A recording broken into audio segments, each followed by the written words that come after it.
Well, a very big welcome back to day 2 here in Tbilisi, Georgia for the 2022 Tbilisi Judo Grand Slam. This wonderful city with its diverse architecture, including Eastern Orthodox churches, ornate Nouveau buildings and Soviet modernist structures, plays host to this unique event with judoka from 36 countries fighting for judo glory. Now, after 5 categories yesterday, Georgia just leading the medals with France chasing hard. 4 more categories today, and to introduce the medal matches here on day 2, my co-commentator Sheldon Franco Rooks. Good afternoon, Neil, and good afternoon to everyone at home. Fans just settling in for what promises to be an absolutely exciting afternoon. The first of the bronze medal contests that we're going to see features Nadia Bazinsky of Germany. She's up against Tamiris Cruda of Brazil. It'll be Bazinsky in the white judo, the cruda in blue. This is in the under 63 kilo category. The referee in the middle for this one is Mathieu Bataille of France. Well, we're hoping for the same kind of start that we had yesterday, because yesterday was absolutely electric. We had some great matches in the final block. We had some sorting out to do during the day, which normally happens with preliminary matches, but as soon as they get into a final block there, a medal chance there, they give that little bit extra. So looking forward to some great judo here. Bazinsky ranked 42 in the world, and Crude, Brazil, ranked 82 in the world. Crude in blue, Bazinsky in white. Bazinsky lost her quarter-final to Manon de Kata of France, and it was Tamiris Cruda who lost in the semi-final to Manon de Kata. That's how we've come up against one another. Well, that's how it works, isn't it? You've got to get to a quarter-final to have any chance of a medal match. If you lose in the quarter-finals, then you have to come back down for a repechage final match, and if you win that, then you fight for third. But if you lose in the semi-final, then you come back down to automatically fight the loser from the other side for the bronze medal. The loser of the semi-final, that is. Nadia Bazinsky had to come through that repechage that Neil is talking about. She had to go up against Hannah Martin of the United States of America. Well, looking for the Sonomaki Komi there, and didn't quite get the rotation.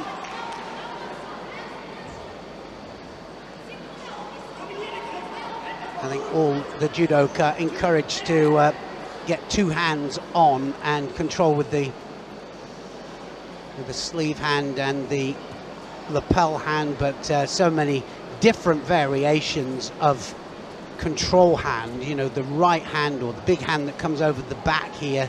The Georgians have such a specific way of fighting with it. They either go underneath the armpit, round the back, or over the top of either shoulder. It's just their particular way of doing it. That was a close one there from Crude, almost countered her opponent back. For the people out there that don't know judo, they're not judoka, 4 different ways of winning. You throw your opponent flat on their back and it's all over, or 2 times on their side, and then that would be 2 wazares, that's all over. Hold them down for 20 seconds on their back, or arm lock or strangle for a submission. And they've got to stay within that yellow area there. That's our ring. And I mean that with a boxing analogy connected to that. Penalty system as well, we'll point that out as we go along. So if you just step outside that yellow area, then you can get penalised. There's the Brazilians up there. They've got a big team in here.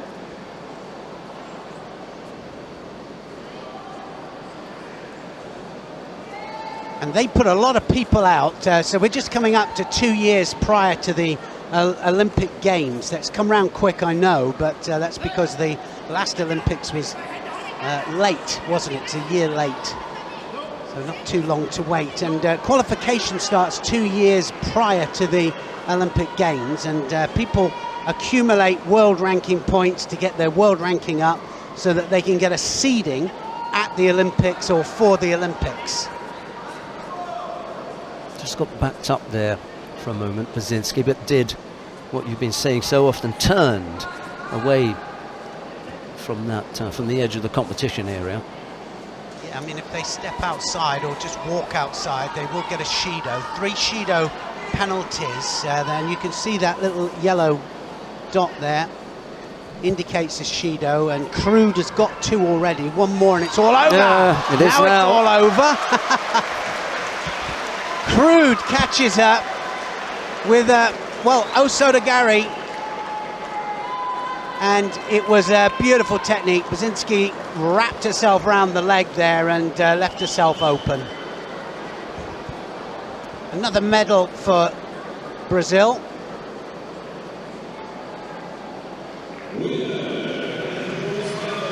It's one of the problems that can occur if you've got a leading front leg and you want to kind of wrap yourself around it or have a little go at it.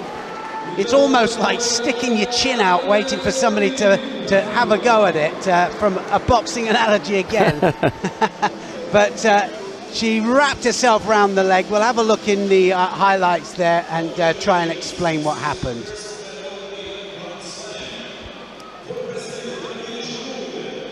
A first ever Grand Slam medal for Tamaris Crude of Brazil.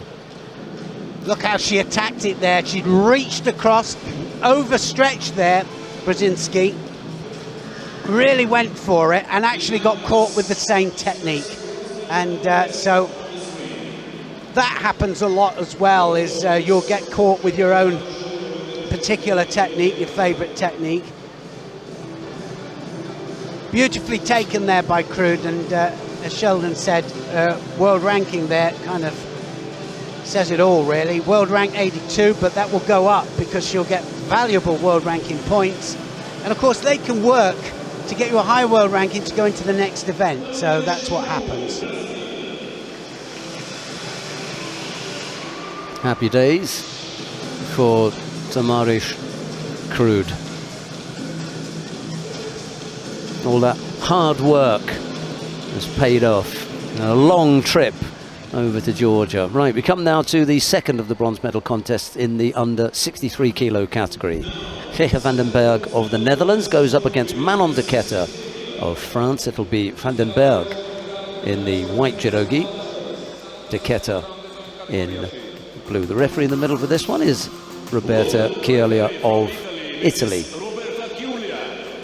Well, Netherlands have got a big team in as well. They've got 2 representing in a lot of the categories. France have got a big team in. They also are represented by putting 2 in most of the categories, and one of the reasons for that is that they want little domestic sortings out as to who they're going to take to future events. These 2 have fought each other twice before. They are a 1-1 on their head-to-heads. Vanderberg against de Kata. So this is the 3rd time they've met each other.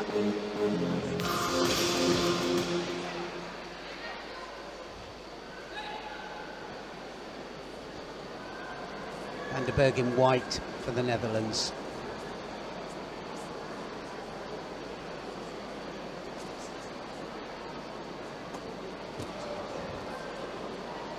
Straight away there into the attack. We haven't seen too much transition. We like to see equal standing and groundwork if possible, or at least good transition from standing down to ground, making it smooth. And well, a lot of people sometimes think of judo more predominantly standing, but of course it isn't. 3 different ways you can win on the ground. Yes, you increase your chances by getting involved in newaza. Well, especially if you get used to hunting. I mean, the good newaza people, the good groundwork people are hunters, you know, so they'll see an opportunity down and they'll be right on it on the back there, and whether it's the arm or the neck that they're after, or the turnover, the double lapel, of course, very popular as a turnover, and each or any of those are hunted for, and then of course they can finish it off on the ground. If somebody scores a wazari from a throw, then it's just 10 seconds needed for the hold down to finish it off. Yeah, that goes very quickly. Yeah, it does. Now she's looking for Vanderberg there, looking for the turnover into Sangaku. Sangaku Jimmy, triangular strangle with the legs. The referee will let it carry on. If she thinks or he thinks that it's going to score an ippon, they'll let it develop.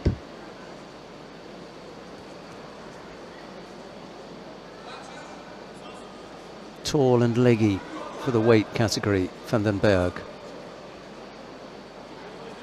Yeah, keeps collapsing then. Hands, not keeping their hands on her opponent. One Shido already on the board there.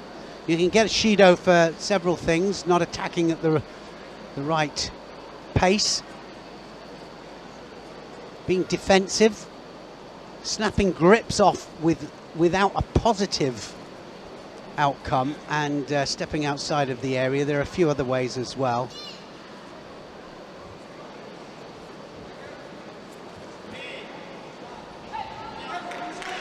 So fairly evens, as you can see here. 4-minute contest, men and women.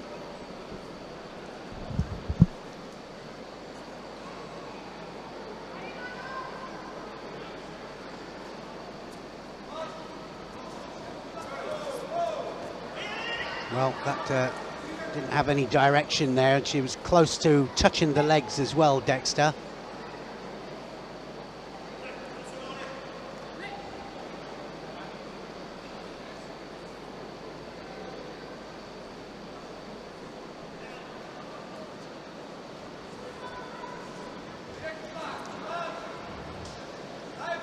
Then for the second bronze medal in the under 63 kilos category.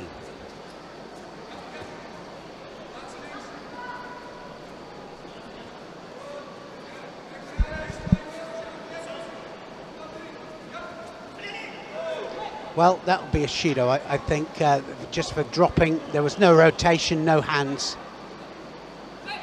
So there's the Shido just gone on the board. You have to get some kind of rotation, you have to break balance, and you have to have some kind of control as well.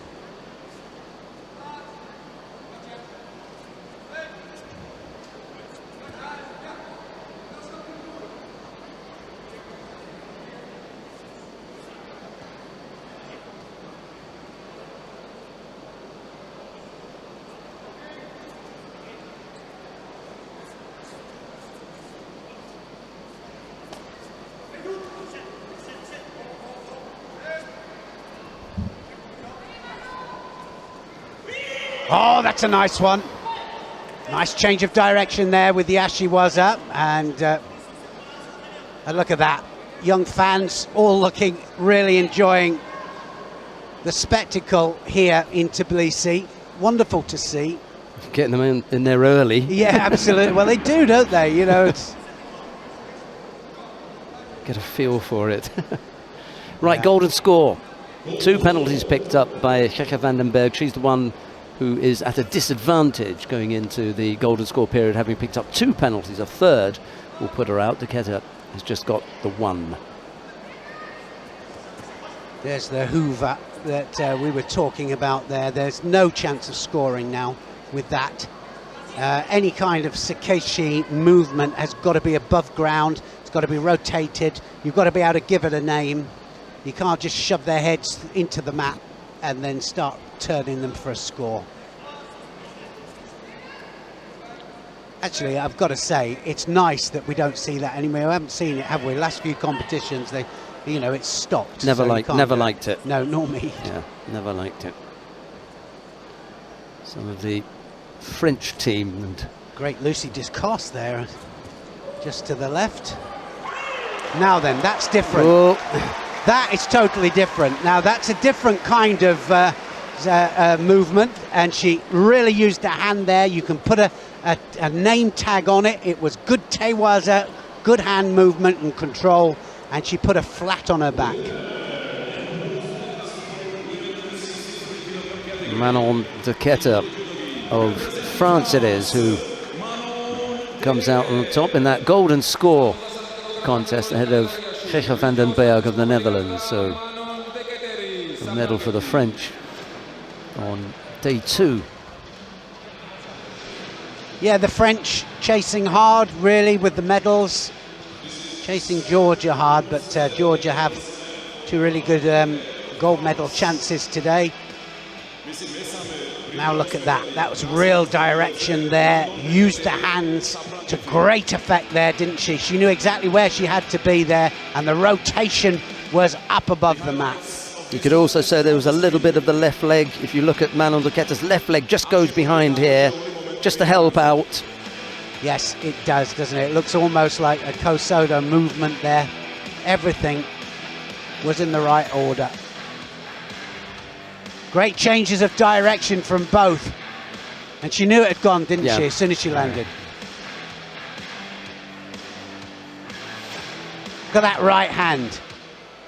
That right hand there, really directing her opponent.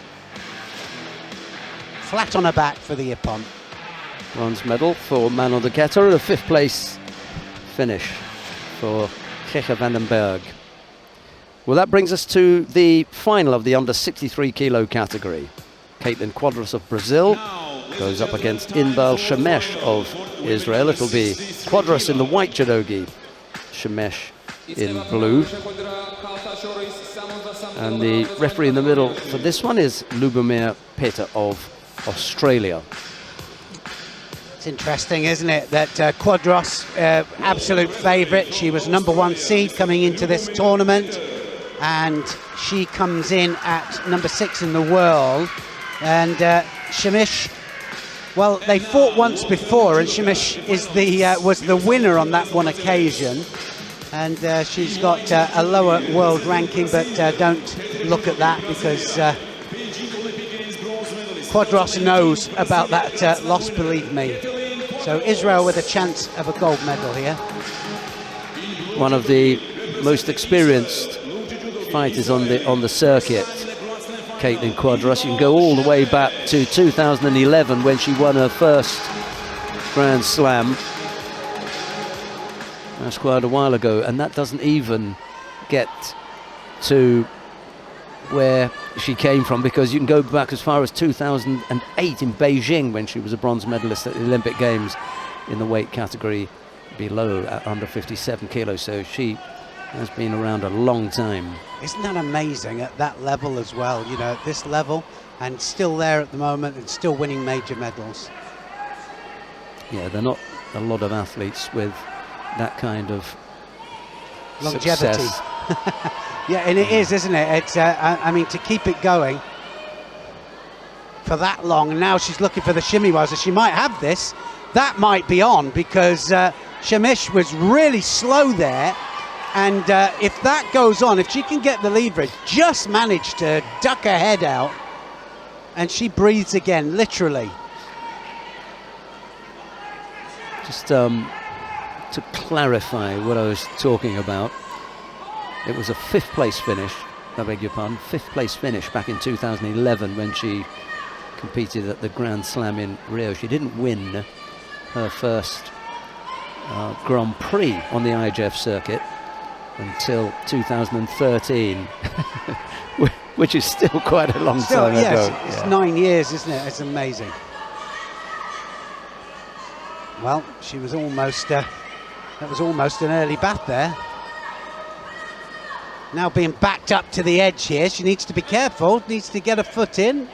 She got caught on the edge. Shido for her, it's going to be for Quadras.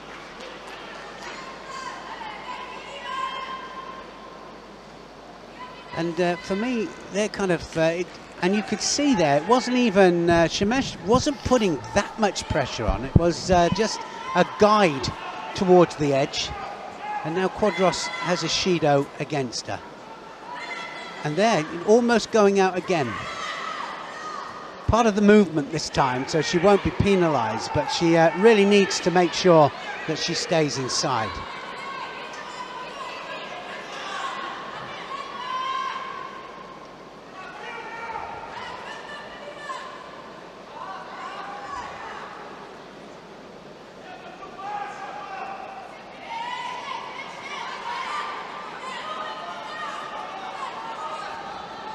Reminds me, the under 63 kilo category. I like to look at the people who take up the mantle of someone who's competed in that weight category for that country before.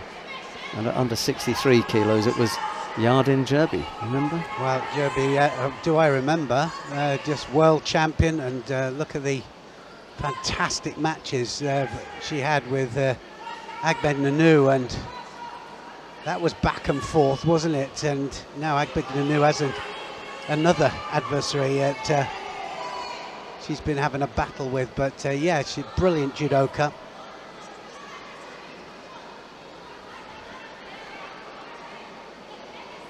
Well, again, the Brazilians there, they know that another chance of a medal.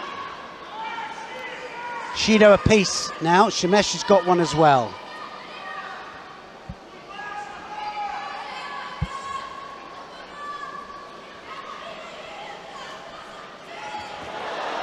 Well, that was well done. She didn't give that one up, did she? And it looked, well, as if it was coming from Newaza, but believe me, they weren't, because elbows weren't completely grounded there. Look, as she comes up, comes in for the massive uranagi, but lands on her side and not quite. Well, I didn't think it was quite. We're going to have another look now because the video referees are looking at it, and I didn't think that that was a 90-degree landing. It's got to be a 90-degree landing to get the Wazari, so it'll be interesting to see if the video referees and the supervisors agree with us or not.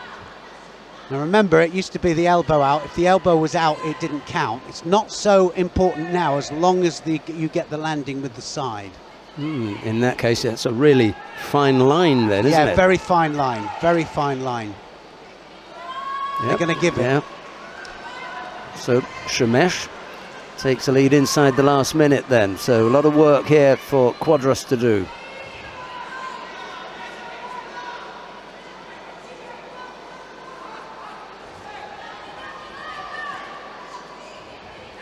Yeah, 40 seconds to go. That couldn't have come at a better time, could it, for Shamesh?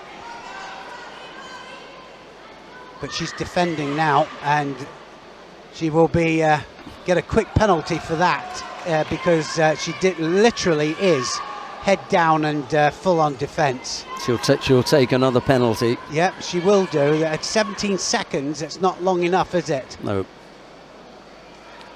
Quadras needs a score. So here's the penalty for Shamesh.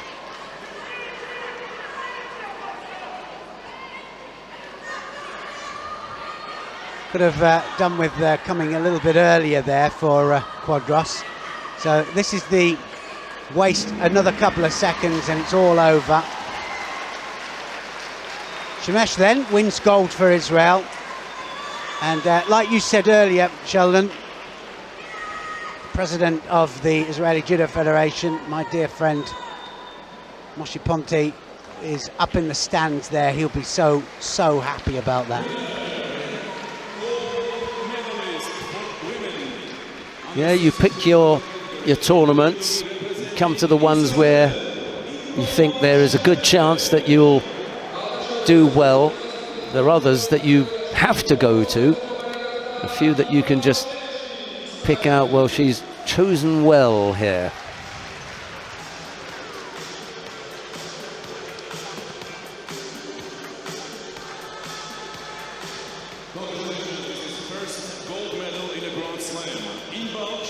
Well, it wasn't grounded, was it? That particular movement. Quadras probably thought that it's going to be a mate, and that's the whole idea of this now.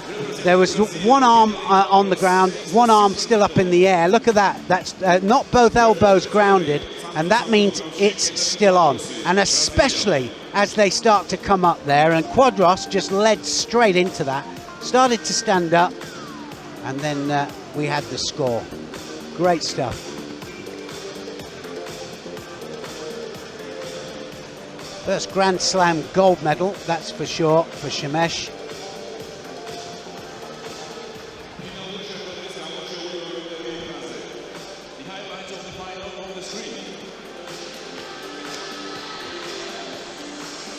Coming up next, the first of the bronze medal contests in the under 73 kilo category. Rodjon Yuldoev of Uzbekistan goes up against Petru Pelivan of Moldova. It'll be Yuldoev in the white judogi, Pelivan in blue, and the referee in the middle for this one is Im Hide of the Republic of Korea.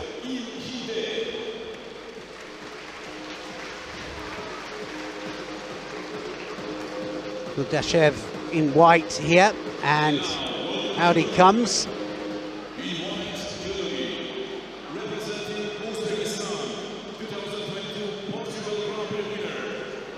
All the judogis just that little bit bigger, aren't they? Just that tad bigger. The bottom part of the skirt has to touch and has to cover the backside. And the sleeves, of course, they have to come to the end of the wrist.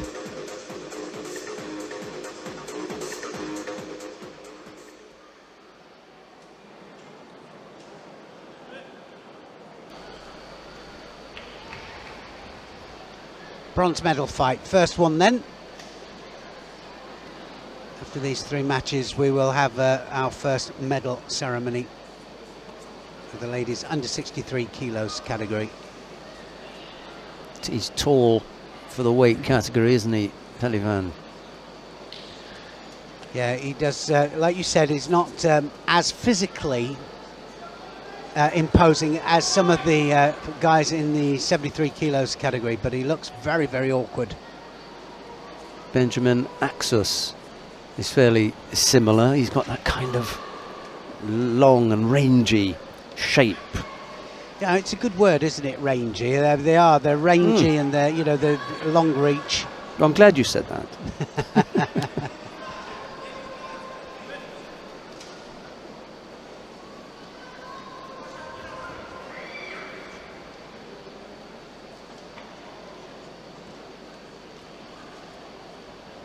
They both look very tentative, don't they? Referee agrees. Yeah, it's going to be a Shido, isn't it? And so if both of them seem to be passive, they don't want to get a grip, then they both get penalised.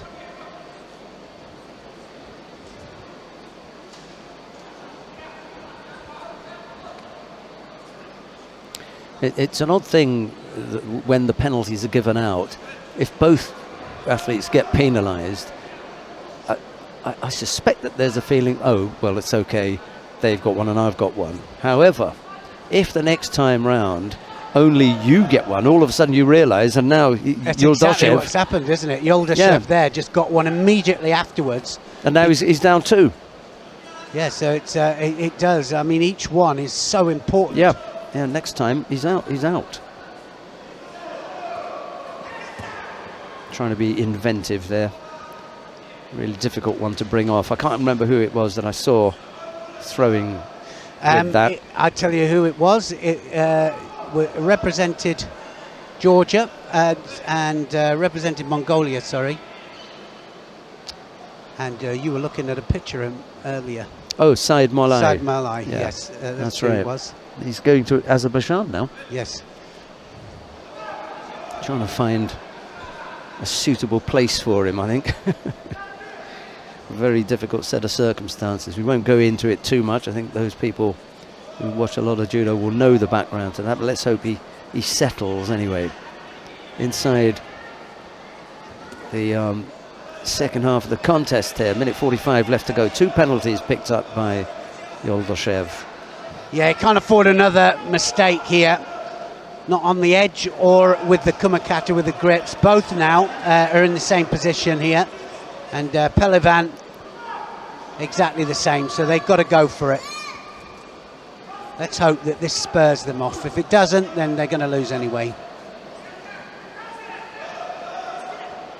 And a nice osodagari there. Yuldoev just snakes the leg over. Not allowed to touch the legs except in a groundwork situation. Then they can touch the legs.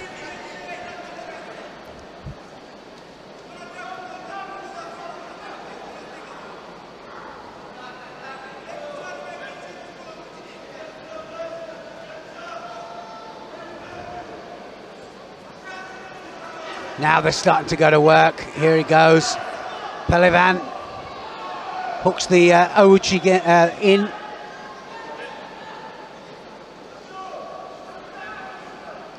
Those youngsters, they're absolutely loving it. They were on the mat, actually. We don't see that very often at Grand Prix and Grand Slams, but in the interval, they managed to make their way down onto the mat, and thought we'd stopped all that.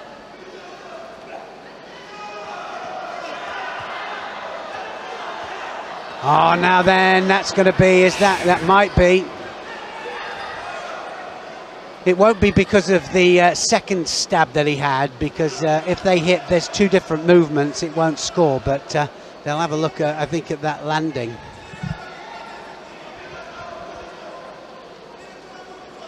Like I say, don't look at the elbow being out so much as just the side landing. We can't see it from there. Might see it from the other angle.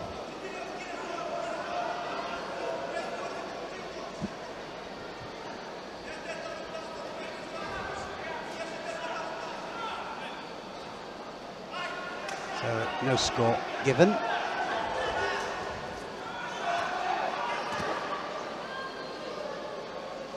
A tough old match, this one.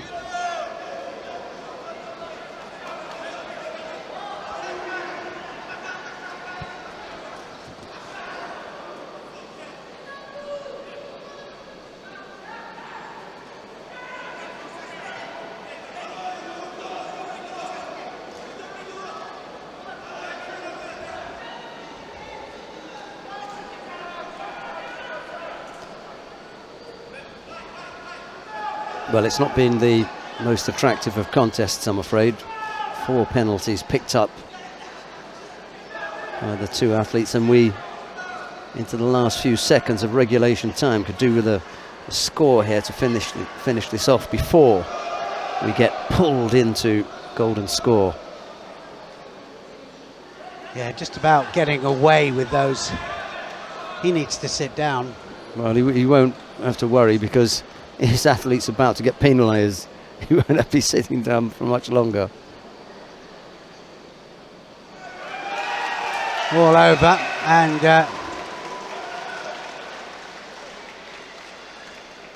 yeah, the coach out of his seat there. He'll protest all he likes, but he'll have to take it to the board. And third Shido then, and he doesn't want to shake hands. Yuldoev realised that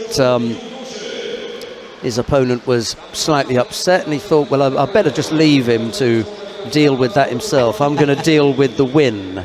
I'll just leave now whilst the going's good. Yeah, exactly. Look, the thing about this is, it wasn't that penalty that put him out. It was the two before. You had an indication that things were wrong. You needed to step up the tempo, and you didn't get up there. Well, I think that's the thing, isn't it? People always go, oh, you know, that Shido shouldn't have been a Shido, but it's always 3 of them.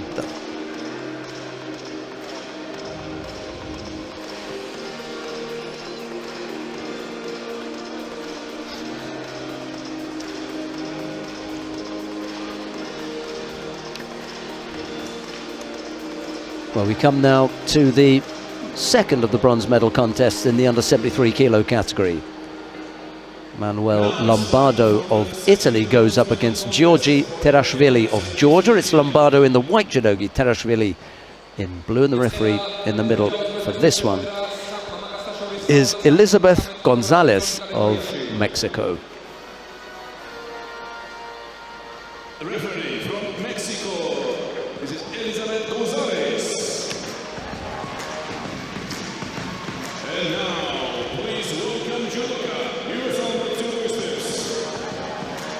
pelivan, by the way, had benefited earlier on by a hand sokomake for his opponent picking up 3 penalties.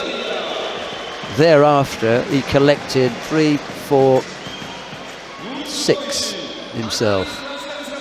It's not as though he was flawless in his performance today. He'd had a few himself. Lombardo and Terashvili have fought before, actually, and Terashvili was the winner on that occasion, but I suspect it was when Lombardo just came into this weight category. Remember, he was an under 66 kilo fighter, and he's still trying to find his legs in this category. Lombardo in white here from Italy. Got to say, he walked through his repechage fight. Well, he walked right the way over it, didn't he? You could say. Ambled his way through it.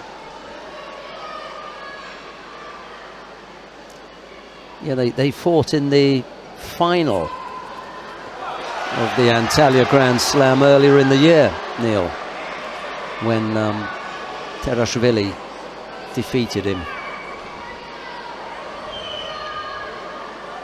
Well, that's interesting, and he always looks so cool, calm and collected, Lombardo, I have to say that. But that's 3 times now he's done the Yoko Satemi, and this crowd here, yeah, they know, and it's a real feel of judo here. They really are. Everyone in this audience practices, that's for sure. Taken the Shido off. He was about to be given a Shido. I thought better of it. Yeah. Do you think they bottled out of it?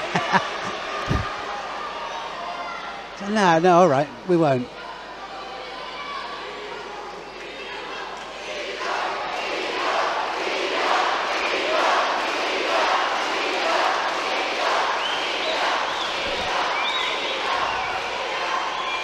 Crowd getting behind their man, and there's Shavdatuashvili with his young son, who he told me earlier on doesn't do judo. Can't believe it. That's not possible, is it? He said he's not interested. He said you have to be needy. You have to really want something. And he said, my son's got everything. No, that's it then. Absolutely loved watching him. Shavdatuashvili, top man. There's a lot, aren't there? There's a lot of great champions out in that audience, just mingling. Well, coming up towards the halfway mark here, and I'd say Lombardo taking the real initiative, but could go either way this. Right to right.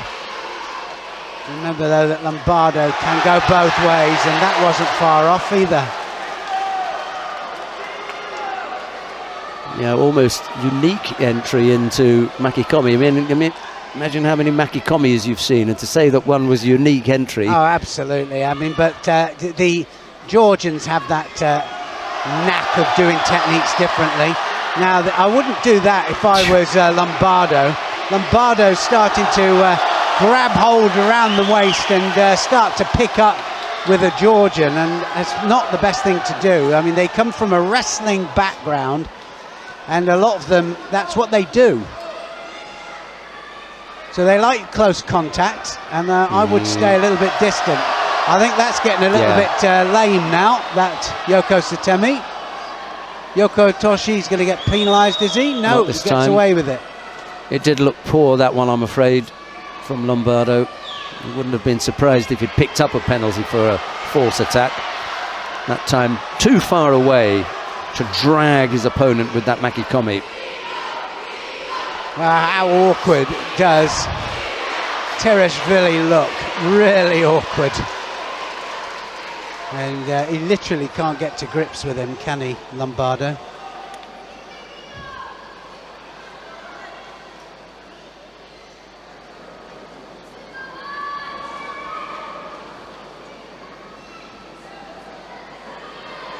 Oh, had his hand on his hips there. Oh, look at that.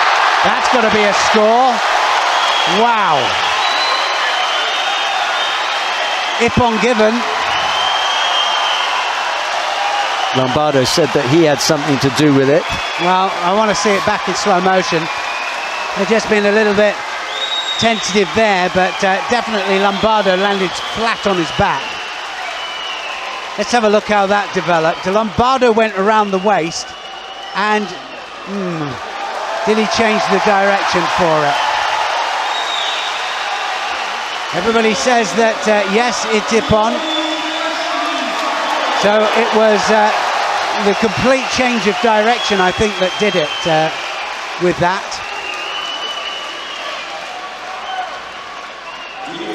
Georgians, of course, think it was a Georgian technique. Terashvili gets the Ippon against Lombardo.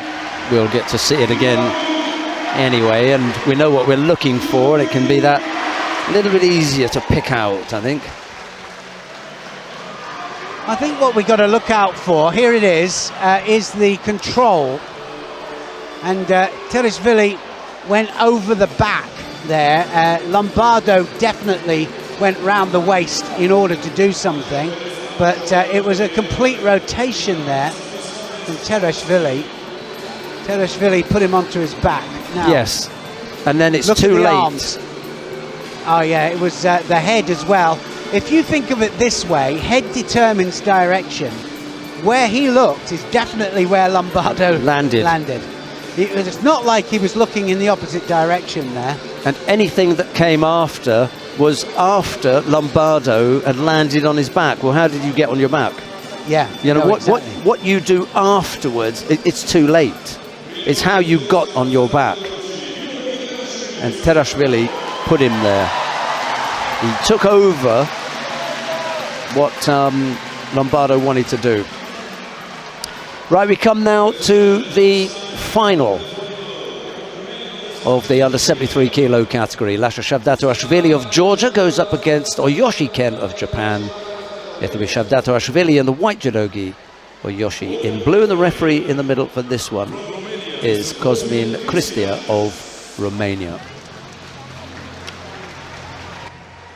We'll talk about opposite and opposing styles. This is going to be one. This man here is one of the most decorated man in Georgian history. Now, when you consider they've had Olympic champions, world champions, this man's done the lot. He's been European champion, he's been world champion and Olympic champion in different weight categories. He's been Olympic medalist in a different weight category as well as the one that he won the Olympic gold medal. And he's still here. I have to say that he looked a little bit tired today. He's just really had to dig in and work his way through, but he didn't have the easiest of draws either. Shavdatuashvili then is in white here for Georgia, and he is a favourite, believe me. You listen to this crowd. Yoshi Ken of Japan, number 4 in Japan in the weight category, here in a major final. Uchimata! Oh, that was close there. And when I told you, and I said earlier, that this will be a match of opposing styles, because believe me, the stand-up judo of the Japanese, very different to the wrestling style of the Georgians. Big arm over the back. Now look. Oh, he's looking for the big takedown and the massive pick-up techniques that the Georgians do there.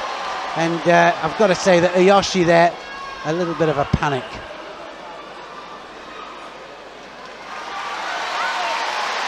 Picked up a penalty. Shavdatuashvili had his own moment of panic, I think, when Yoshi attacked him earlier. That's going to be his game plan, isn't it? That big right arm over the back there. Get close. Yeah, get close. Kill that left arm there of Yoshi.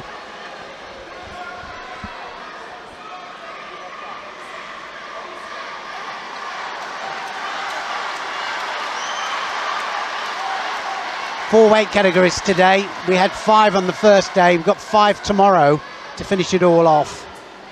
14 altogether, 7 men, 7 ladies. That's going to be a score. was how he scored. The referee was right by that. Beautiful ashiwaza there, great foot technique. Look at this. Kuriashi, diashi, and look, just follows him all the way around.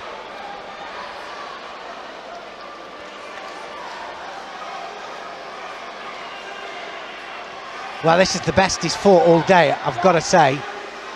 Talk about rise to the occasion. Seoinage! Oh! Chance on the ground now. He's on now.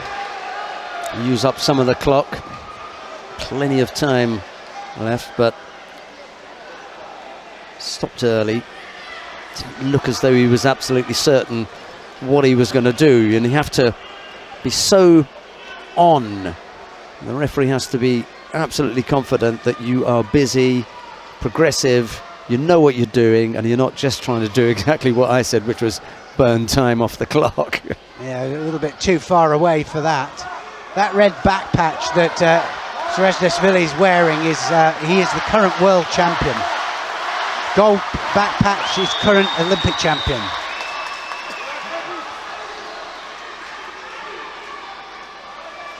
Seoinage again, no rotation this time, can't do that again. The referee will allow him one. Got to rotate those hips round. It's almost like Yoshi said, I don't think so. And this time a tomonagi here by Yoshi. Minute and a half left. Good match.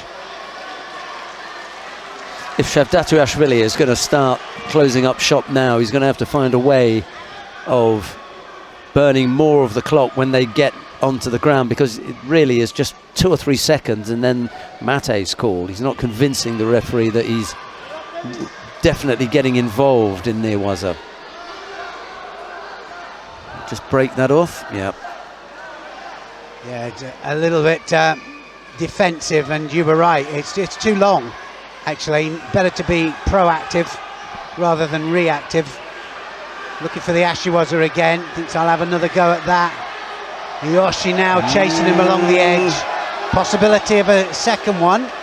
Second penalty there. Got away with that. Wow. That was close there. Shavdatuashvili needs to really concentrate, stay in the middle. Being backed up now because Yoshi piling the pressure on.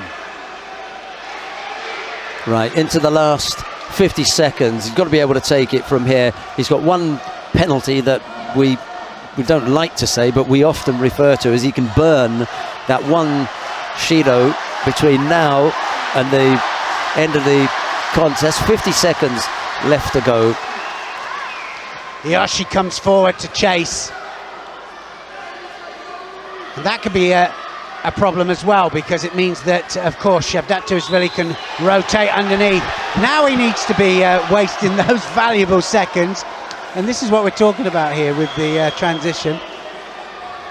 And there's his wife and daughter up in the stands there, looking a bit anxious.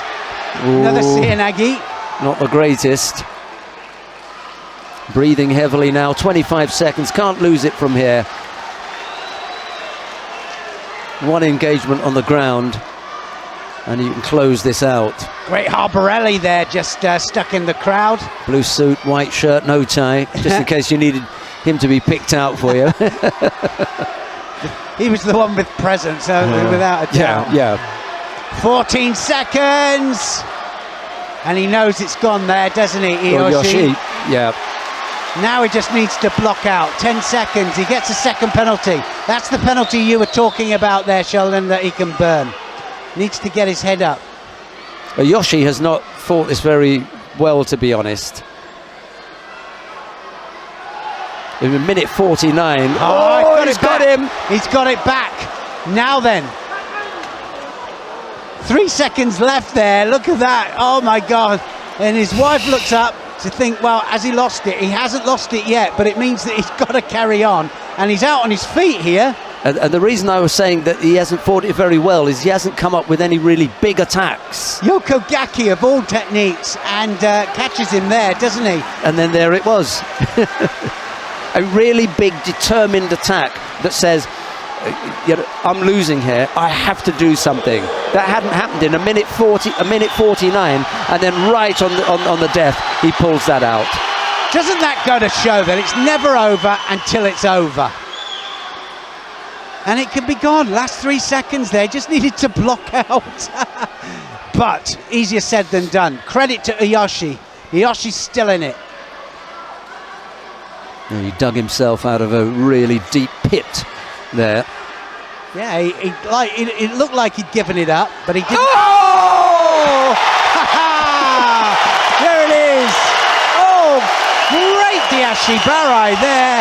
And look at that, everybody celebrates. The crowd, and Sheldon, my co-commentator here, was out on his feet there. Absolutely brilliant. Look at the sportsmanship, those two out there, because that's amazing. Ah, absolute brilliance. The kids absolutely loved that. We loved it. The crowd, well, I think everybody just got onto their feet at the same time. Well, I'm sure that what he did, he said, well, I'll let you get one back. Let's just keep the excitement going here. Let's really wind this crowd up. Let's put on a show. Yeah, let's put on a show. Brilliant. Well, he was an absolute superstar before he came into this match, and now, well, he's just done it in front of his home crowd. Doesn't get any better than that. Well, if we had an absolute top draw contest yesterday in the under 60 kilo category final between two Georgians, we had another Georgian involved today with something extra special, and that was Shavdatuashvili winning after going into golden score. He was on the brink of taking the contest at one point, and well, Yoshi, to his credit, pulled out an ashiwaza to bring him down, and then it was Shavdatuashvili's turn to come back and close it out with another piece of ashiwaza. Fantastic. I mean, ashiwaza winning through, and how good is that? Because everything stems from the feet. It's our equivalent to the jab in boxing, but we can knock people out with it as well. And literally, I mean, he scores the key point there. Twice he did it. He caught the far leg on the first one. That's right. And then he caught the near leg this time. So you could call one diashi, the other a kuriashi, but that was absolute brilliance. 3 seconds to go, and wow, look at the celebrations there. She couldn't put both the hands up again for obvious reasons. Look at this, look, this is brilliant. They shake hands, that was amazing. Good one, yeah? He's saying to him, that was a good one, eh? What do you think about that then? We got them going, didn't we? Wow. Well, Yoshi Ken just came up against one of the most incredible fighters. First of all, you said that Georgia have ever produced. Yeah, all-time great, and he just showed why, didn't he? What a performance that was. 3 seconds to go, and Yoshi pulls it back, and then look what happened then. Brilliant. We come now to the more sedate. Gotta calm down now. It's the awarding ceremony for the women in the under 63 kilo category. The medals are being presented by the International Judo Federation Events Director, Dr. Lisa Allen.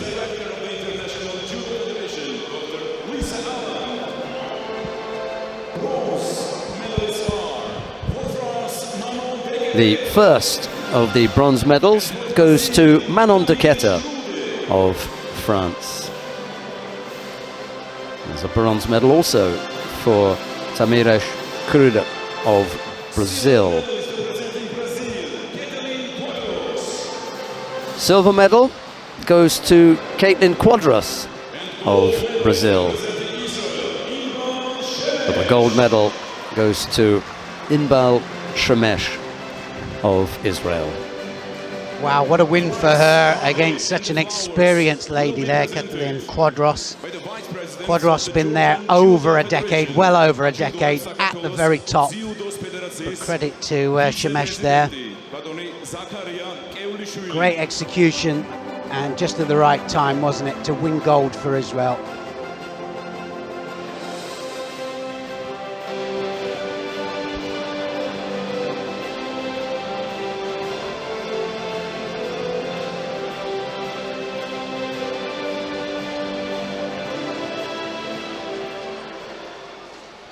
Ladies and gentlemen, please rise for the national anthem of Israel. And now the national anthem of Israel.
Well, the tears are flowing there.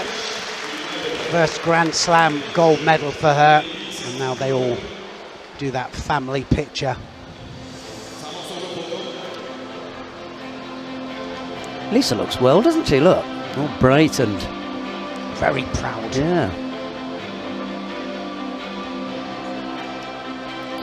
Kata and Cruda were the bronze medal winners. It was Quadras who took the silver, but the gold medal went to Shamesh.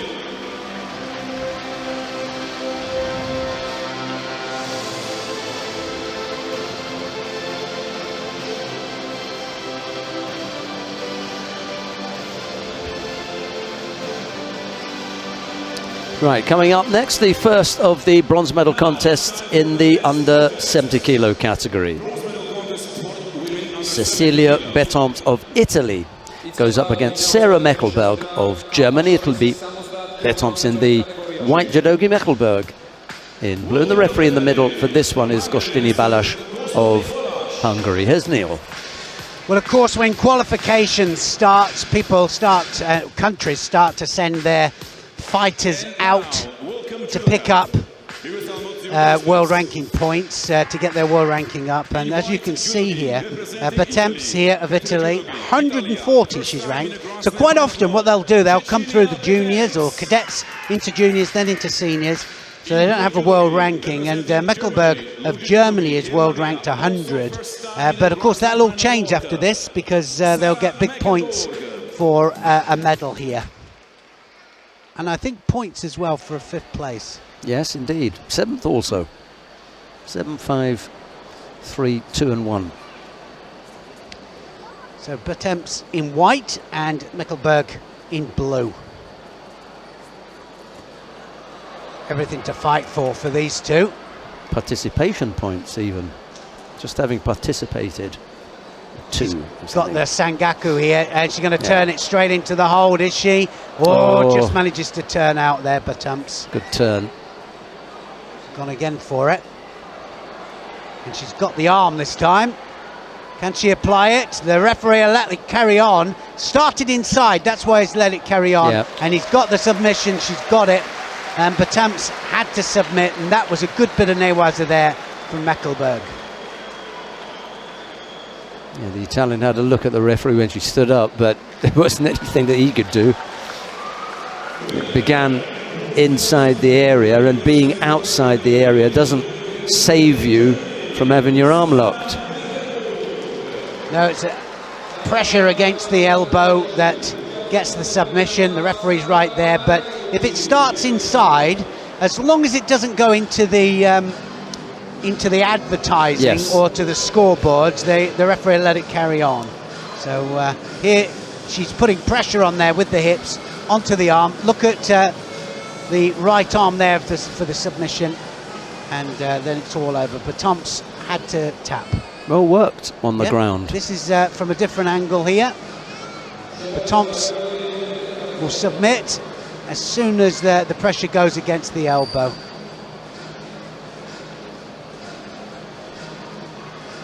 This is where it started. They're well inside here. Goes for the Sangaku first of all. This is where the whole thing started. And then, of course, Tomps starts to turn out. Then she goes in again. So it continues, still well inside. And now they're starting to come outside here. She's on the arm. And even though they're 1.5 meters outside, she still gets the submission. Still plenty of safety area there to play with. And the important thing was it was safe. No danger there. You're not going to roll very hard into the advertising hoardings, are you, from there? It's different with the tachiwaza. Yeah, with the standing, they'll mate it as you come. There's 4 meters actually to the advertising bits, and 2 meters they'll normally shout mate. We come now to the second of the bronze medal contests in the under 70 kilo category. Hilda Yager of the Netherlands goes up against Natalia Chistiakova of Ukraine. It'll be Yager in the white judogi, Chistiakova in blue, and the referee in the middle for this one is Turbat Ensetseg of Mongolia. The possibility of a Netherlands medal here. Hilda Jager, but Chistiakova of the Ukraine, somebody that you've been watching, isn't it? And yeah, I think this is going to be a really finely balanced contest.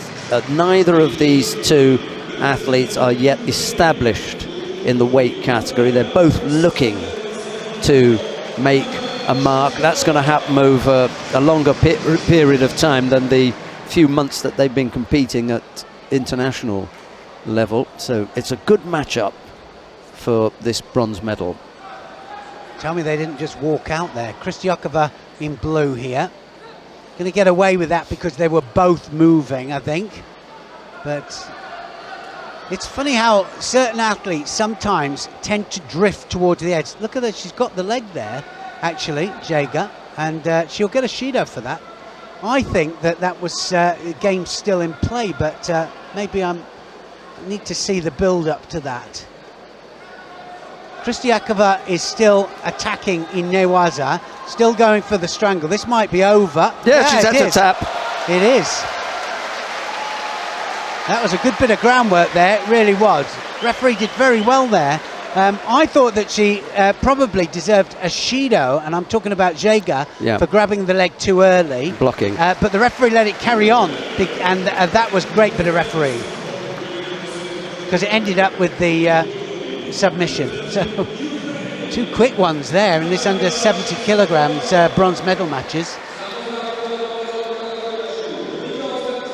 Well, I'm glad that I picked out Chistiakova this morning when we were going through the list of people to watch. Not in the top 4. She knew she'd got it as well, you know, that was really nice transition in. Pity we can't see the transition in, but anyway, you see the end bit there, and then she has to submit. The jacket there was right the way under the neck. If it's across the face, the referee will stop it, mate them and stand them up. But that was definitely underneath the neck there. Yeah, she's got some stuff. Chistiakova got a nice uchimata, got good mat awareness and a good attitude. Young. Take a little bit of time to get up in this weight category. 70 kilo, none of the weight categories are easy, but you know, there are quite a few good ones in there. She came unstuck earlier on in the semi-final against the #1 seed, Sanne van Dijken.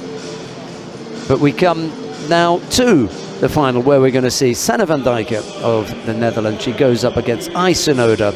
It'll be van Dijken in the white judogi, Sonoda in blue, the final of the under 70 kilo category. The referee in the middle for this one is Jean-Claude Jimby of Gabon. Well, son of Van Dijk has been on great form all day. Blasted away to the final, and Sonoda, who I thought was going to do the same, had to dig in a little bit. Hasn't been quite plain sailing. Fantastic judo though, Sonoda. So it should be different styles here. I think Sonoda will be looking for the massive sodi techniques off the sleeve. Sometimes seoinage, sometimes the sodi surakomi-gosh. But she has big techniques, but just looked a little bit off. But you can never tell. This is the final, and everything might be totally different here. Van Dijk, though, is the number 2 in the world at the moment, and she's not there for nothing. And then it's the styles. Do they suit? Yeah, it's going to be interesting, isn't it? They haven't fought each other, so it should be interesting here to see how it goes.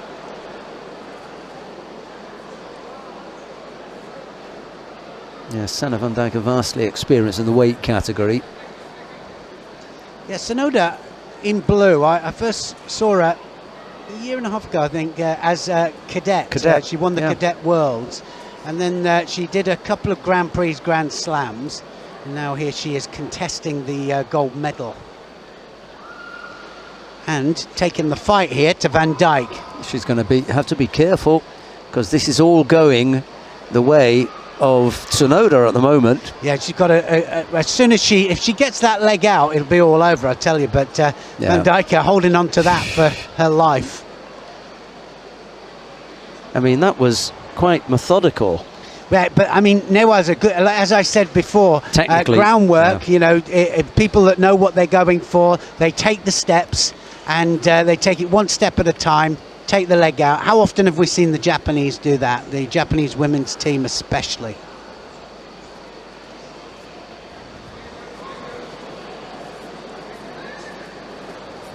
Wants those big hips across there, and she needs to stop that arm, I think, Sonoda, if she wants to stay safe, because she got massive hip techniques, Van Dijk. Yeah, she's got her own power base. Sonoda could easily have been called a power fighter when she was a cadet. Takes a little bit out of you as the other athletes get stronger when they're juniors, but by the time you come to seniors, it's different, isn't it? All equals itself out. And Van Dijk is one of the most powerful throwers in that weight category. We saw that earlier on.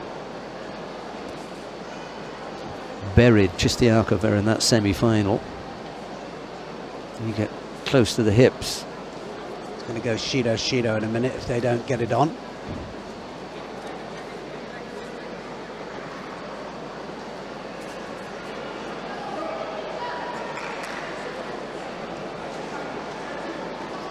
Trying to feel her feet here, Van Dijk. So Shido there, that kind of saved her, didn't it? That little Ashiwaza there. Sonoda now, Shido down. Yeah, that was Sonoda that was just hiding the jacket a little bit, wasn't it? Turning to one side and really avoiding to grip up with both hands.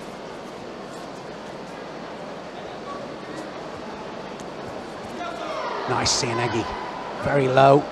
Even though it's off the sleeve, still a seoinage, remember. As it was pointed out to me, Sodi is lift, pull, all right, off the sleeve. Surikomi is lift, pull, and if it goes downwards in projection, then the Kata can say it's a form of seoinage, even if it's off the sleeves. The top half going well, couldn't get the rotation of the lower half of the body.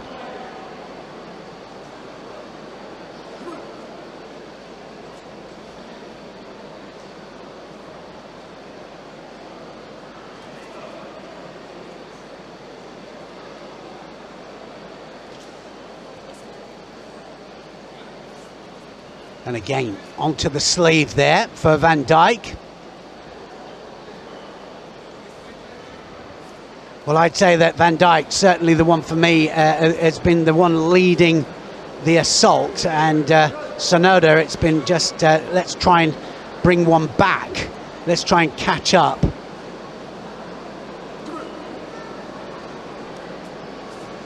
Yeah, she's had little stabs at things, but no real big attack.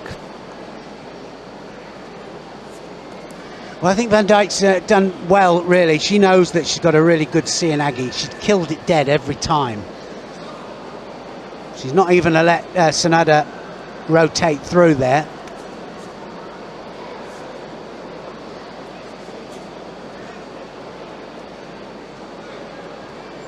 Yeah, she does look very defensive, doesn't she, Sonoda? It's going to be another Shido, I think, up there for Sonoda any second now.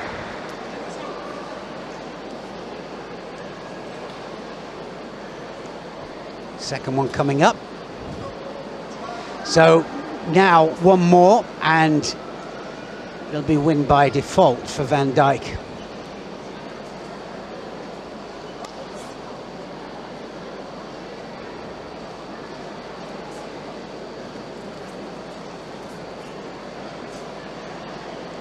Well, trying to figure out why she was killing Sonoda's technique, and it's because she's going off the sleeve. So she's taken the left hand or left sleeve of Sonoda, so she's stopping her rotation, so she can't really get it going.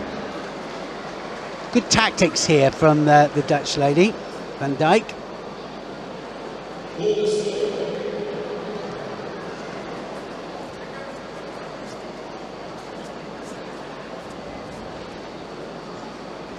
Not just about attack, is it? Sometimes it's about defense as well, getting your defense right and making sure that your defense works for you, keeping it tight.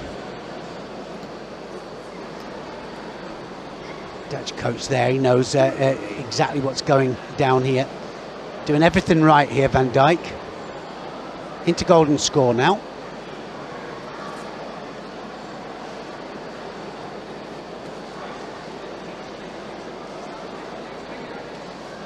A couple of really strong techniques here. Van Dijk can wrap this up.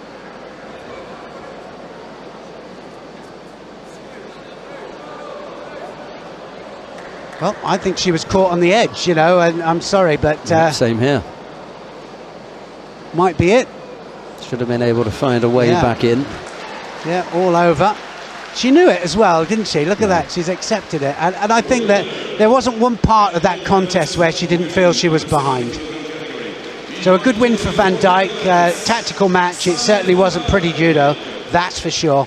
But it was very tactically astute. I think she stopped the techniques of Sonoda, did exactly what she needed to do to win the gold medal. Yeah, slightly subdued performance given some of the heights that we've seen already earlier on this afternoon. But it's a gold medal to Sanne van Dijk, and here's some of the highlights from that. All off the sleeve. Stopping the sleeve grip of Sonoda, and that was one of the key points, I think.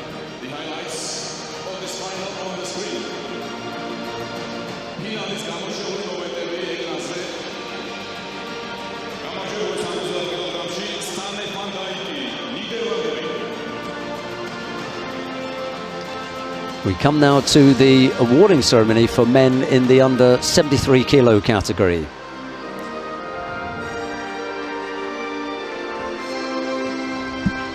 Welcome to the medal ceremony for the men's under 73 kilogram category.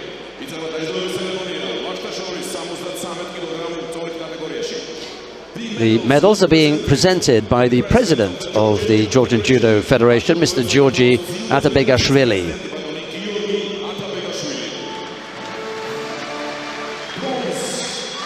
The first of the bronze medals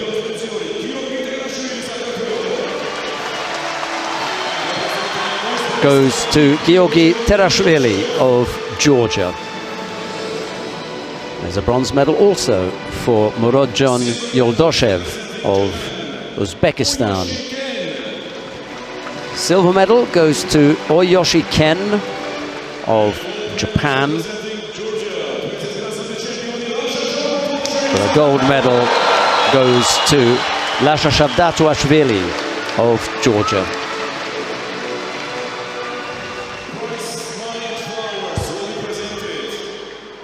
Massive support and everybody on their feet for this man. 2 ashiwazas did it. Attacked both the legs. So, well, I've attacked that one, I'm going to attack this one this time, and beautifully taken. 3 seconds. Well, Yoshi managed to pull it back, keep the hopes alive, but it wasn't to be, was it? A few seconds later, he'd lost it again. And this crowd here, absolutely loving it.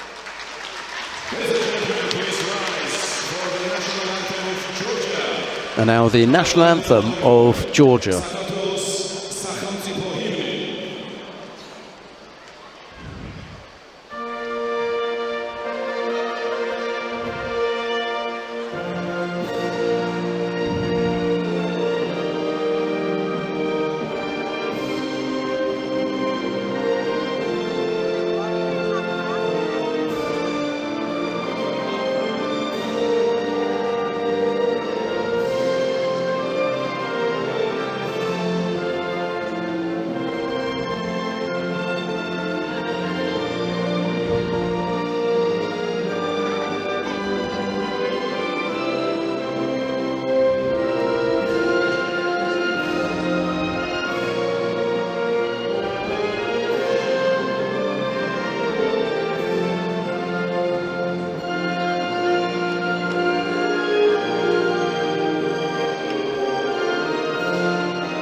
Absolute brilliance in this category. Yes, sorry, the bronze medals were won by yuldoev and terashvili. The silver went to Yoshi, and it was Shavdatuashvili who took the gold. Just some great moments. It couldn't have been better, could it? You couldn't have written it better than that, to get everybody on their feet. Final was a classic, wasn't it? I think he looked up, I think he thought, oh, not everybody's on their feet, let's do something about this.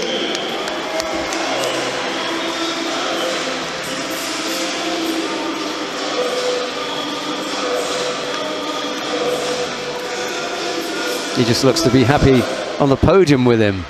Right, coming up next, the last of the weight categories. It's the under 81 kilo category. And the first of the bronze medal contests features Tiziano Falcone of Italy. He's going up against Eljan Haev of Azerbaijan. It'll be Falcone in the white judogi, Haev in blue. And the referee in the middle for this one is Ramzidin Saidov of Uzbekistan. Now has a presence there, doesn't he, Mr. Saidov? He keeps them under control, you know.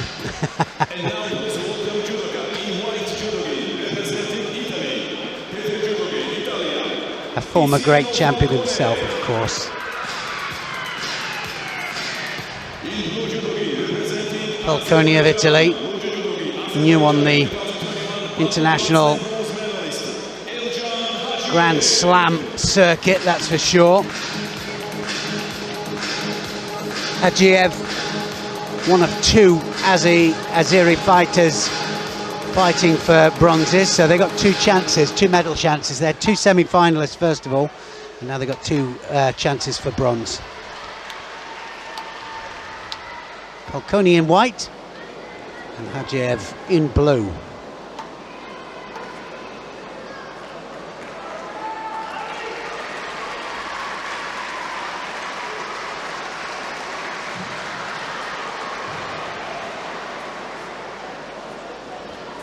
Well, you can feel the danger there, just walked out. Falcone can feel the danger, felt the danger there from Falcone, from Haev, to get an immediate penalty there. He thought, well, I'm going to go a Shido, because I can feel the danger, and it's going to happen here, because he can feel it again. Big arm over, looking for the Kosoto. Massive. As soon as the arm was underneath there, he could feel it, that something was going to happen, and boom, it did.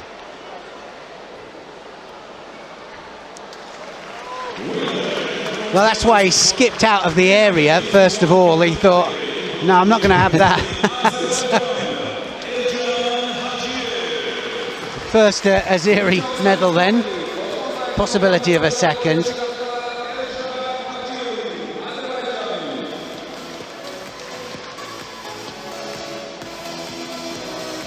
And I think as soon as they kind of gripped up as well, I think Haev kind of felt that he was the stronger of the two.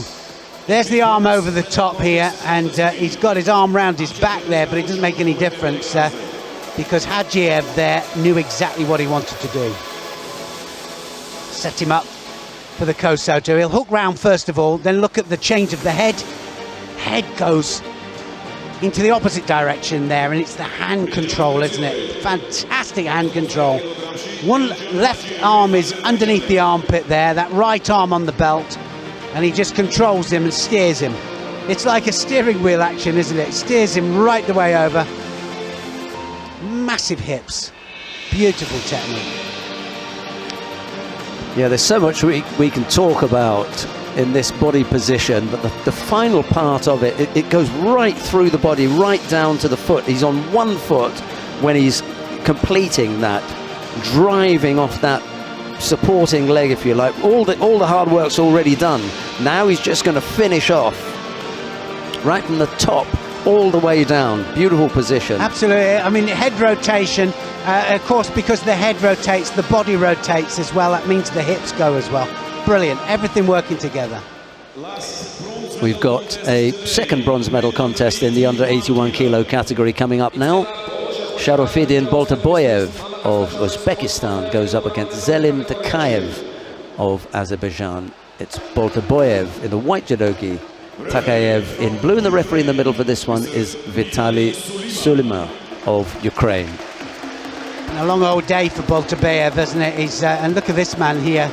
He's got some arms on him as well, hasn't he? Ilyas Iliadis walking out there with his fighter. Olympic champion, world champion 3 times. And yeah, you wouldn't pick on him down a dark alley, would you? You wouldn't. Only by mistake. That's it, yeah.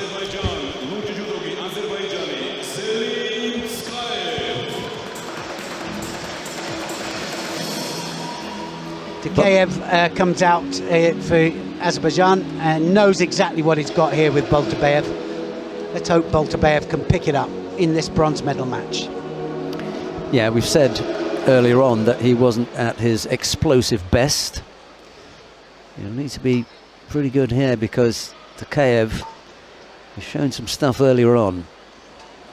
He and his teammate.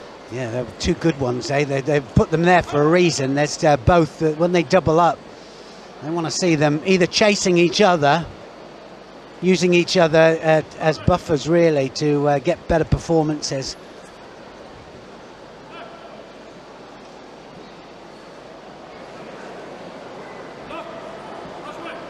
Well, they're quick penalties, aren't they? They really are. That was within 15 seconds there, and it was absolutely blatant then that he didn't want to grip up, and just snatching the grip off because he doesn't like the 2 hands of Takayev on him. And he'll have to get more rotation than that, Takayev.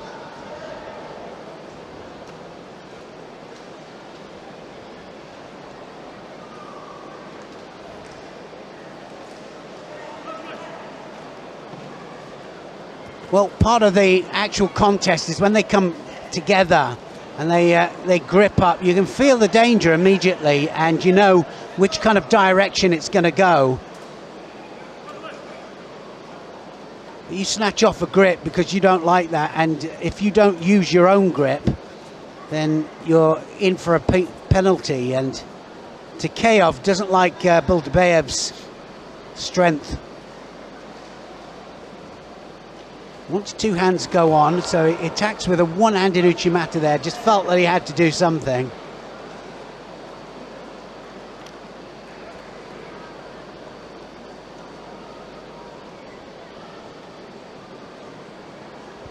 Well, Takeyev definitely had the harder job here out of the bronze medal matches. Babv is ranked 4 in the world, so he's very consistent in the category.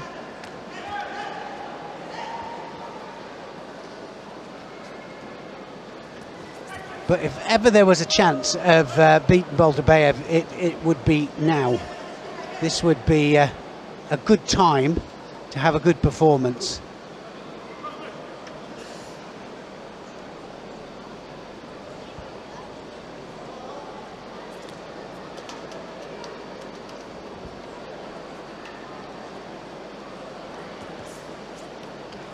Absolutely no rotation there. Got straight back up there, and he can't even get two hands on Babv.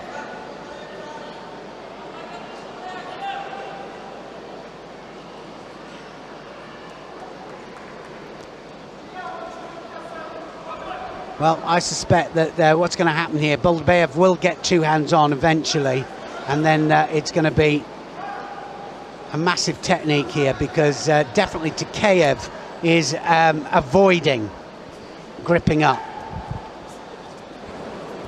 Whoop.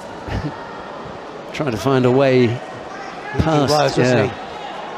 Trying to take the arms underneath there. Nearly came off as well. Half the contest gone. Babv with the single Shido against his name. A little bit over-ambitious there, I think, from Takeyev. Babv saw that one coming, blocked it easily, and then looked at the referee as if to say, well, nothing in there. And Takeyev picked up a penalty for a false attack. Yeah, he's done a couple of them, hasn't he? As soon as he does grip up or gets two hands on there, he panics a little bit.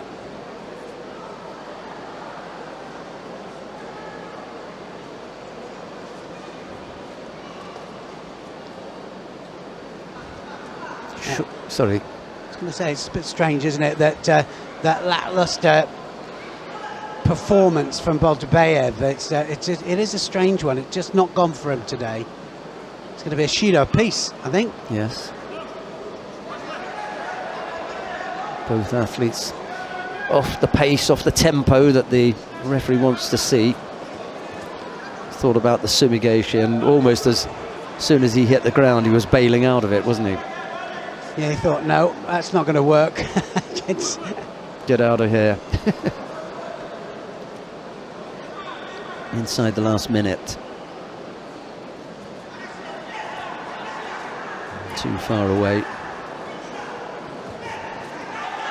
He moved him this time, didn't he? A little bit of a readjustment this time. So 3 attacks back to back, Babv.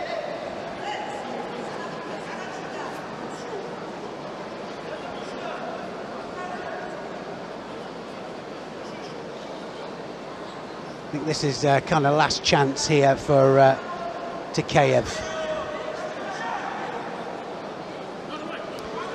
Yes, it could look pretty poor for him if he doesn't come up with an attack here.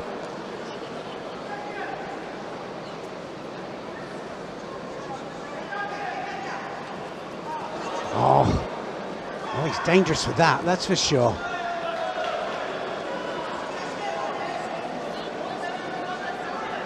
Oh, the two teams standing side by side. Yeah, a little bit of support. Yeah, they're up in the rafters up there, just off to the left of our commentary position. Some of the team from Uzbekistan and some of the team from Azerbaijan.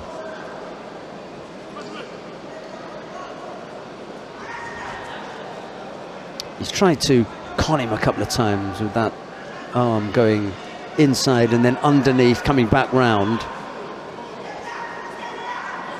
And just looking at Iliadis there, it's difficult sometimes if you've got a fighter that's not quite firing on all cylinders.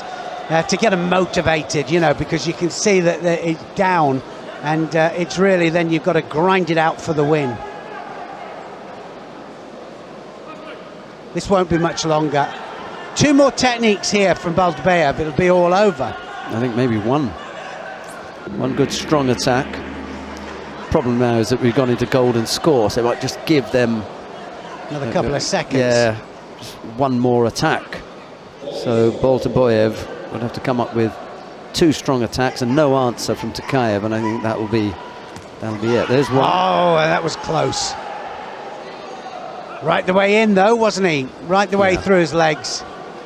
And see, if they were to call a Shido for passivity now, it would be a little bit odd, wouldn't it? 11 seconds into golden score. Why didn't you call it before? Well, did you wipe the slate clean, or do you remember that he hasn't attacked that much before? I think you give him one more go, and that'll be it. Yeah, he's out on his feet here, isn't he, Takayev? Finding it difficult. He's just taking every second he can to tidy that judogi up. Babv has to know the state of the contest. Get in there first. Big strong attack. You're going to take it. Going to look for the Tayatoshi. Very low Tayatoshi he has.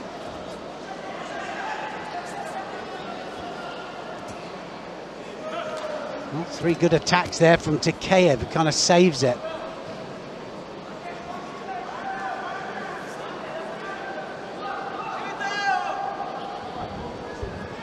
Someone up on our left shouting out Shido. I wonder who that was for. Yeah, I mean, we don't really want Shido, do we? We want an Ippon, so better to shout Ippon. That might be it. That might be it. He's spent, isn't he? Absolutely gone. Yeah, no energy left. Is the referee asking for... Well, I don't know whether he wants to see whether he just dropped, literally. Oh, under the belt. Hand under the belt. Yeah, he's got his hand on the skirt. There you go. So that's going to be a third Shido then for him. Yeah. And Babv is going to win it. He's not sure why he's going to get this, is he? Takayev, but he put his hand. Yeah. He did know. Did he? Yeah. Just waiting for it. Or maybe he's just glad to get off the tatami. I think so. Definitely think that's it. That was below the belt, though. You could see him grabbing the skirt of the jacket. Babv it is, who squeezes past Zelim Takayev of Azerbaijan. Not in the most spectacular of fashions, however. It just says bronze medal in the book, doesn't it? He'll lay in bed tonight thinking, I had to work for that one today. That's a hard day's graft.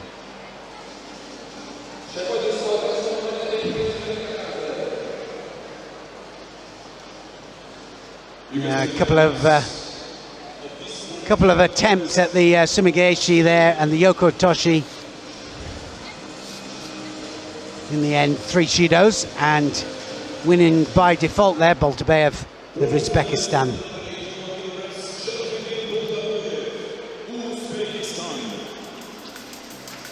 Still had enough energy to lift Iliadis off his feet, didn't he? Only because you led him. Definitely did let him. We come now to the final of the under 81 kilo category. Tato Grigalashvili of Georgia goes up against Lee Juan of the Republic of Korea. It'll be Grigalashvili in the white judogi, Lee in blue. The referee in the middle for this one is Val van Nesta of Belgium. There's Neil. It's not even on the world ranking list, Lee Juan, and of course Grigalashvili is world rank 2. He's one of the best in the category, without shadow of a doubt, just off the back of the European Championships as well, where he beat the guy that beat him in the final of the World Championships, and did that well. Absolutely minced him this time, but so the crowd loving this again, as they would, of course they would. He's struggled a little bit, hasn't he? Galashvilly not at the best form. This man here coming out here could upset things. He's not going to be easy, I tell you. The Koreans don't send somebody out without a reason. He's a young one, and he's new on the circuit, and he's going to be a handful. Well, it was from the get-go this morning that we started talking about Lee. We saw him against Jalo, and then against Boltaboyev, by which time we'd already decided, hey, this is the guy to look after. And then he dealt with Eljan Hagiev of Azerbaijan in the semi-final. That's put him here up against the home favourite Tato Grigalashvili.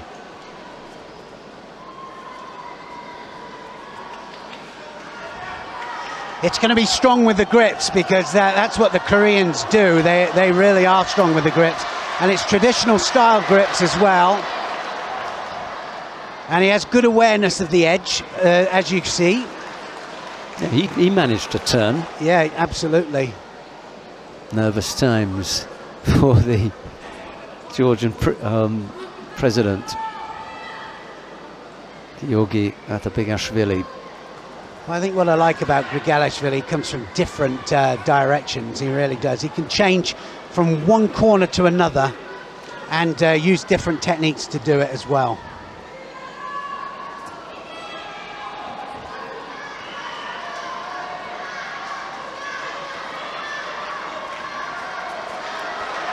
Now he drawing goes. Him in. Now he goes. Uchimata, Surigoshi. Great series of techniques that was. Trying to pull him in all the time. David Kevkishvili watching on from the stands. He's normally so vocal. Grigalashvili's going to have to go and have something tidied up. A little bit of blood again. He came off earlier on in the day to have something wiped away from a cheek, I think. Well, no, it's on his eye. It's on his eye, and that's not a bad.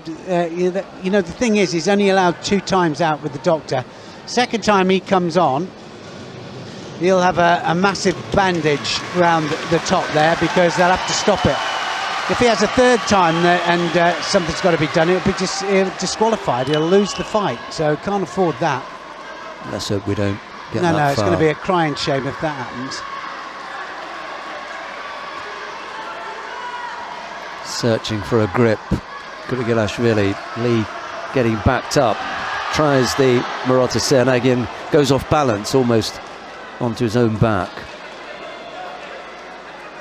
Of course, the more through the contest they go, then what happens is he better not to mention it to the referee, because as he gets hotter, of course, then the blood is difficult to stop. That's why they have to bandage it up. And that's a nice Ashiwaza again. We're going to see a Shido to Lee any second.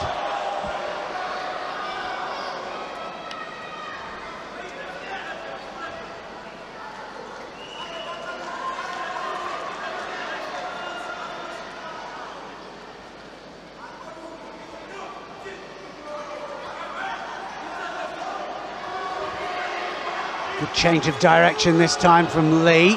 He wasn't not giving up though, is he? He wasn't there, was he? No, he wasn't. No, but he's, you know, the good thing about it is that he's out there. I mean, he's fighting a man here that is top 2 in the world. Now then, massive hips. Oh, it's gone the other way. Him. Oh, wow. Mistake I thought from that, Lee. Yeah, I think so. He should have carried that through, shouldn't he? Even if they give hip on, it's a mistake from Lee. You should follow that up. Well, I think most of his back there. Yeah, good. For me, that was good enough for Ippon. I think so too. They've given Ippon for less. So big hips across, but he was off balance. Yeah. Oh, absolutely. Yeah. They'll give Ippon for that. They'll give Ippon, and it'll be all over here. And that was the biggest upset. And it's all over. Lee gets it. Ippon scored, and Grigalashvili made a mistake. Yes, the first mistake was Grigalashvili getting in a bad position. The second mistake was Lee jumping up and celebrating. You want to celebrate after they've said it's Ippon. Anyway, no harm done. He came away with the win. Here's Neil again. He's just taken the number 2 in the world out, and you don't see galashvilly going over like that very often. He made a mistake. He did. He came in, and I'll talk us through it as it happens. But he comes in, massive hips across, but well, as always, that so important controlling hand, either on the head or the lapel, got left behind. And because it got left behind here, he gets taken back there. Taniotoshi, or Kosoto there, so let's call it Kosoto, gets directed flat onto his back there.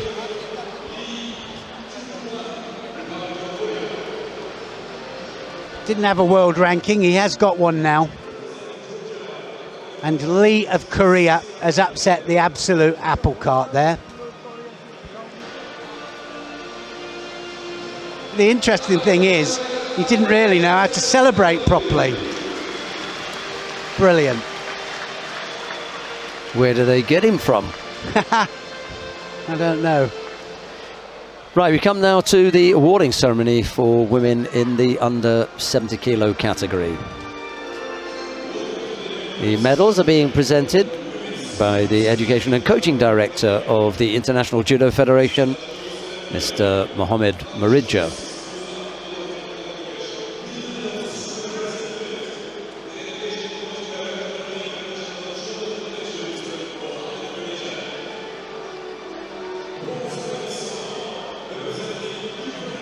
The first of the bronze medals goes to Natalia Chistiakova of Ukraine.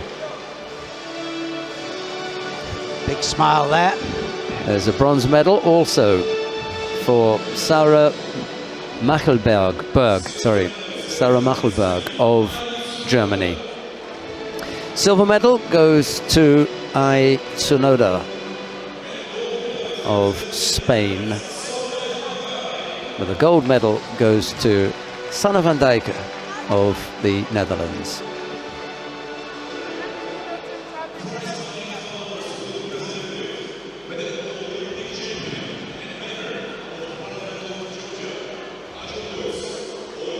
Brilliant performance from Sanne van Dijk, and very tactically aware in that final against Sonoda. Knew exactly what she needed to do. She did it well.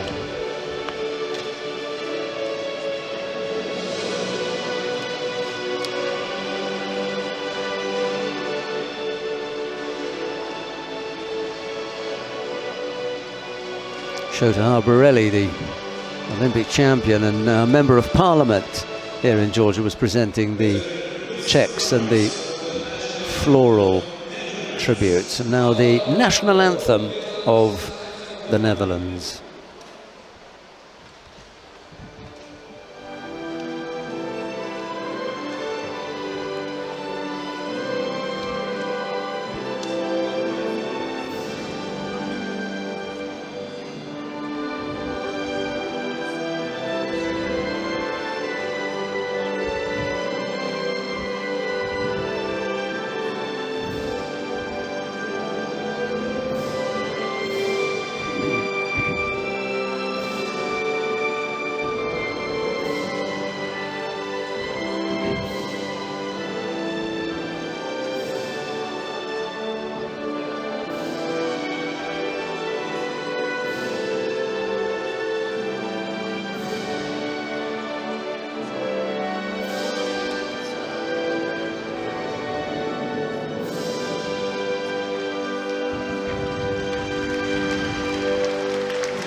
Happy days, huge smile from the gold medal winner in the under 70 kilo category, Sanne van Dijk. Neil was talking about her being number 2 in the world. I wonder whether with that gold medal winning performance that will lift her any further up the table. Just going to have a look at that, actually. Sometimes it does, doesn't it? Just makes a little bit of a difference. Yeah. Possible she could replace Barbara Matic at the top of the table. Smiles all round. Now, just before we come to the medal presentation in the under 81 kilo category, we've got some highlights, I think.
Before we start the last awarding ceremony today, you can see the highlights of today's final block on the screen.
We come now to the awarding ceremony for men in the under 81 kilo category.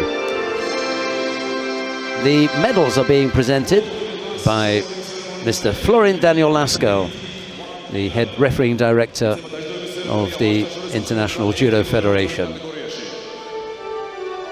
medals will be presented by the head referee director of the International Judo Federation, Mr. Florin Daniel Lascaux. Bronze medalists are representing Uzbekistan. The first of the bronze medals goes to Sharofidin Boltaboyev of Uzbekistan. There's a bronze medal also for Eljan Hajiev of Azerbaijan. Silver medal goes to Tato Grigalashvili of Georgia. But the gold medal goes to Lee Junhwan of the Republic of Korea. Wow, massive surprise, but nobody more surprised than him, I think. Just one of those things, just overcommitted. Hips went right the way through, just too much. Overbalanced. And, well, the Korean took great advantage. Lee just took him backwards there. See any back patch there, did you? It was all over, and I think he knew it as well. Yeah, he did, so much so that he jumped to his feet and left him there. True. I think I might have hung around for a little bit longer. Had I been able to pull off anything near as good as that, I'd have stayed for as long as possible and enjoyed that moment. Lee was up on his feet and out of there, he knew. Ladies and gentlemen, please rise for the national anthem of the Republic of Korea. And now the national anthem of the Republic of Korea.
That's